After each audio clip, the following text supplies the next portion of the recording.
There's no intro for this one. Hey everyone, welcome to this edition of Newlyweds TV.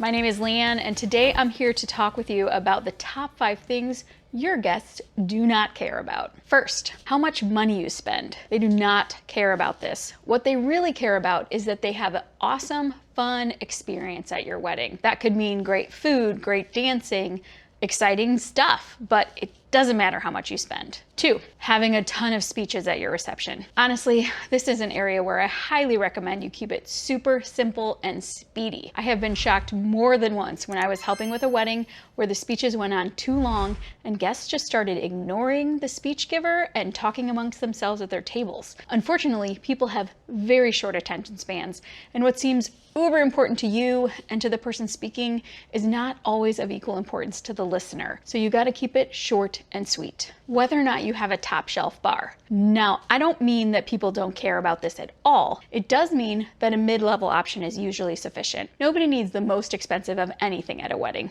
They just need something that wets their whistle and gets the job done. How much your formal wear costs. Splurging on a crazy expensive gown or a custom suit is totally your prerogative. If you have the budget to support it, I say go for it. But your guests don't care at all how much you're spending in those categories, and it does absolutely nothing to enhance their experience at your wedding. How fancy your wedding hotel is.